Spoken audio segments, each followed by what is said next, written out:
We used the money from your mother-in-law's savings for this trip. It'll eventually become Tyler's inheritance anyway, so it's fine, right? My brother and his wife rushed over immediately after my mother passed away, not to offer condolences, but to get her bank book and withdraw her savings before I could submit her death certificate to the government office. You used Mom's money? Huh? Trying to suppress my anger, I asked Carol, who casually responded, "Yeah, we spent about $10,000 on the trip, LOL. The audacity of my brother and his wife, who conspired to use my mother's money without permission, made me furious for a moment. But then I remembered something. Right, these people don't know. I couldn't help but laugh. Ha ha ha.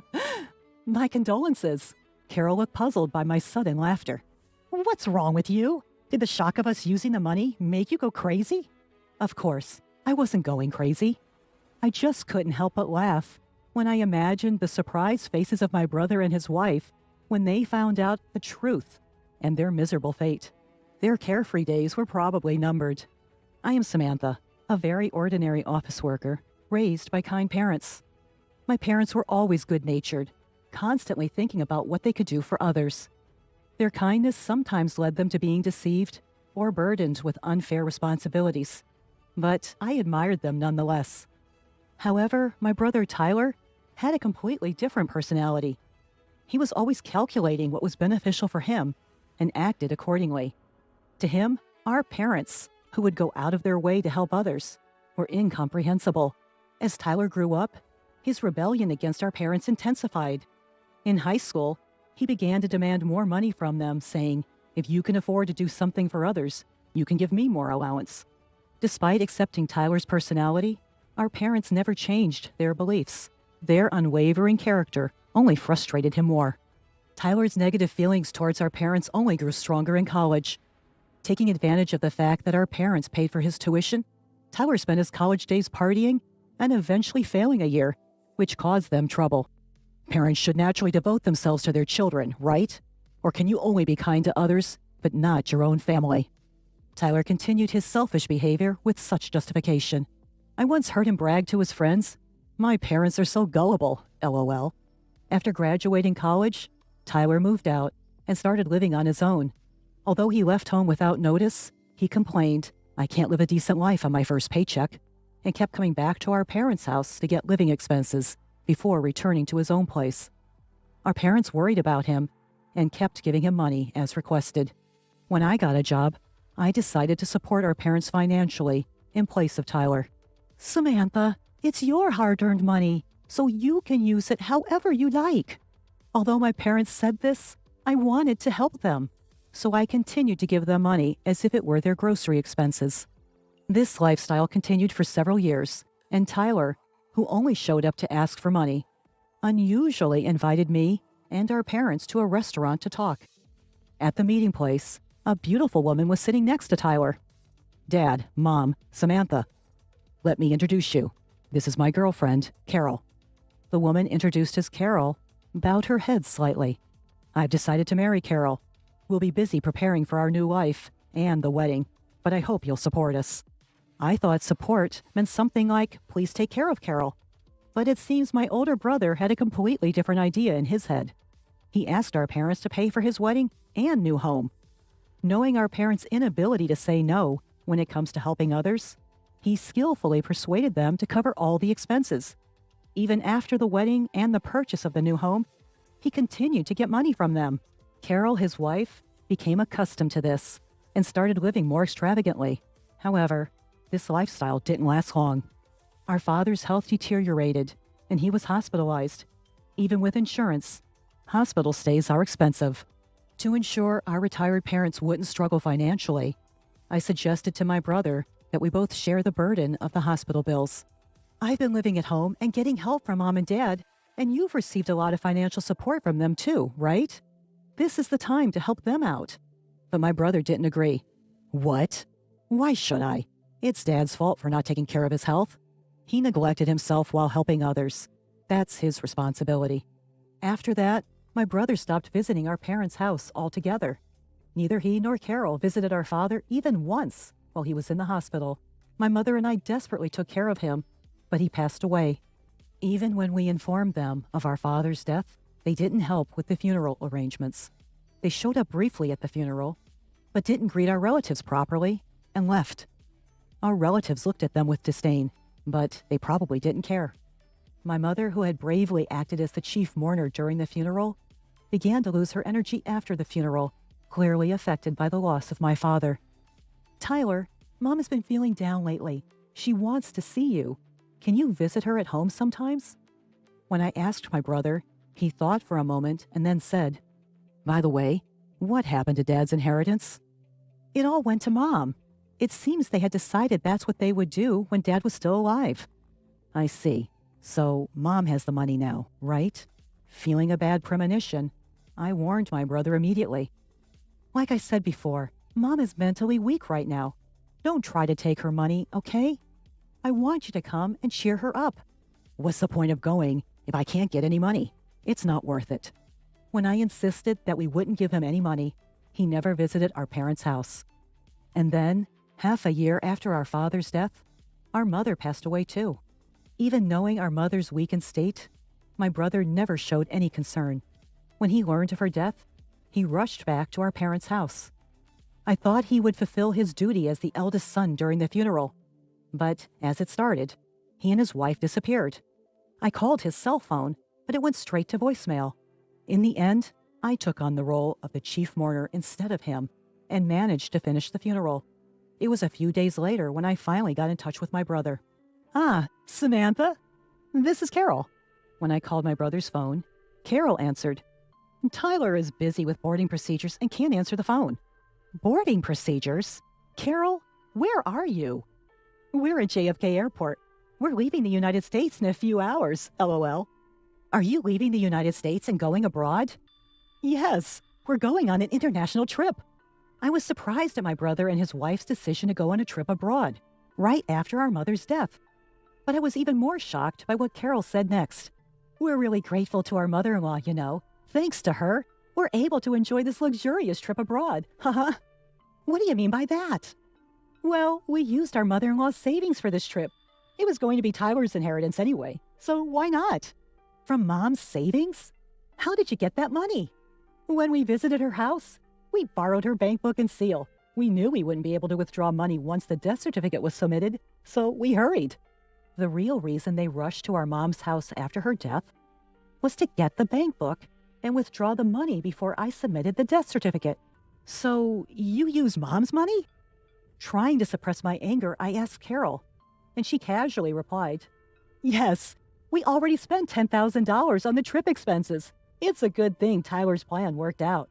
For a moment, I was furious at the audacity of my brother and his wife for using our mom's money without permission. But then, I remembered something. That's right. They don't know. I couldn't help but laugh. "Hee ha, serves you right." Confused by my sudden laughter, Carol asked, "What's wrong with you? Did the shock of us using the money make you lose your mind?" "Tyler is the eldest son, so it's natural for him to inherit more, right?"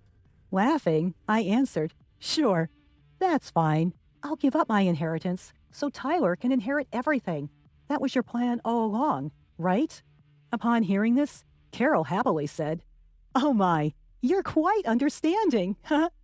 "By the way, please make sure to arrange for all of Mom's mail to be sent to your house from now on." "Don't worry, it's a simple task. I'll let Tyler know." Carol hung up the phone cheerfully. I didn't hear from my brother again until they returned from their trip. "Samantha, Carol told me you're giving up your inheritance." "Yes, but more importantly, did you handle the mail forwarding for Mom's mail?" "Yeah, I took care of it as soon as we got back." "Good to know. You're not going to change your mind later, are you?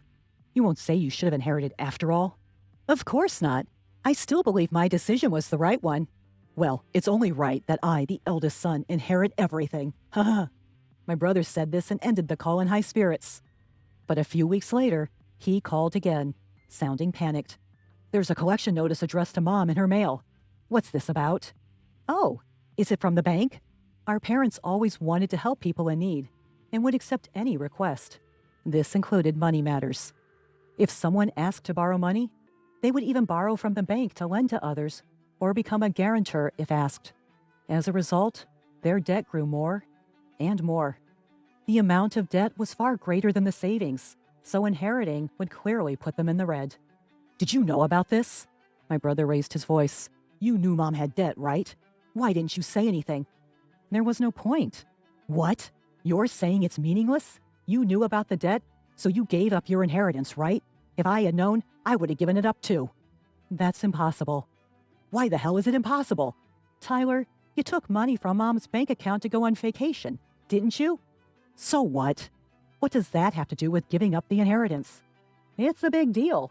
What you did is considered a simple acceptance of the inheritance. Simple? What does that mean? Explain it so I can understand. I explained to my brother that by withdrawing money from our deceased family member's account for his own use before the inheritance process, it was seen as a simple acceptance of the inheritance. I've never heard of such a thing. Of course not, huh? Not many people would even consider using a deceased family member's savings for their own selfish desires, so it doesn't come up in conversation. You're just making stuff up because you want the inheritance for yourself. I have a lawyer friend, you know. They'll find out if you're lying. My brother hung up the phone and apparently told his lawyer friend what I had said. He called back later, but his previous bravado was gone. Samantha, you were right. I can't give up the inheritance now, it seems. It appeared the lawyer had given him the same answer I did. Finally, my brother realized he had inherited the debt. He had always begged our parents for money, never knowing they were accumulating debt behind the scenes. It wouldn't be an exaggeration to say it was his own fault for contributing to the debt. Still, my brother desperately tried to find a way to avoid paying it back. He and his wife, Carol, probably didn't have much savings since they spent their earnings freely. It was clear they didn't have the means to pay back the debt. My brother tried to sweet-talk me. Hey, Samantha, our parents are gone, and it's just us siblings now, right? Isn't this the time to join forces? Join forces? What do you mean? I think we should work together to pay back our parents' debt. Now's the time to show our filial piety. So forget about the inheritance and help me pay back half the debt. I sighed heavily at my brother's selfish proposal, which was too little, too late. What are you talking about? When Dad was in the hospital, I said we should help our parents together, but you pushed me away. I was busy at the time. No matter how busy you were, you didn't visit Dad in the hospital even once, and you didn't support our grieving mother afterward. I don't want to hear the words filial piety from someone like you ever again. With nothing left to say, I left my brother hanging. Have you ever done anything for someone else, Tyler? I know you took advantage of our kind parents, but there's no one who will help someone who can't do anything for others, even if they're family. But if you don't help me, Carol and I can't pay back the debt by ourselves. Are you going to abandon your brother? We're family. When Dad was in the hospital, you abandoned him, saying it was his own fault for not managing his health. This time, using Mom's savings is your own fault. I regret that, okay? I've changed. Have you? I still think you're just desperate to reduce your own debt. And even if you've changed, the person you should apologize to is no longer in this world. It's too late. I cut off my brother and hung up the phone. I had no intention of helping him after all the trouble he had caused our parents throughout the years. Afterwards, burdened with debt and unable to live the carefree life they once had, Tyler and Carol's relationship quickly turned sour. However, living separately would only cost more money. Unable to afford even the moving expenses, Tyler and Carol had no choice but to continue their married life together, bickering all the while. At first, they tried to save money and pay off the debt little by little from their salaries, but it didn't last long. Neither Tyler nor Carol could forget their luxurious lifestyle, and they would secretly spend money behind each other's backs, causing their debt to never decrease. As a result, they blamed each other for their inability to reduce the debt, further damaging their relationship. Their marriage continued to crumble in this vicious cycle. On the other hand, I finally found the time to properly mourn our parents. I remembered how, during our parents' funeral, countless attendees tearfully expressed their gratitude for the help our parents had provided them when they were in need. Realizing how many people our parents had helped made me feel even more proud of them. It was ironic that my brother, who had never shown any gratitude and had always caused trouble for our parents, ended up shouldering the debt that resulted from their acts of kindness. Even though they were drowning in debt, I still admired our parents for never giving up on helping others. With these thoughts in mind, I continued to pay my respects to our parents at the family altar every day.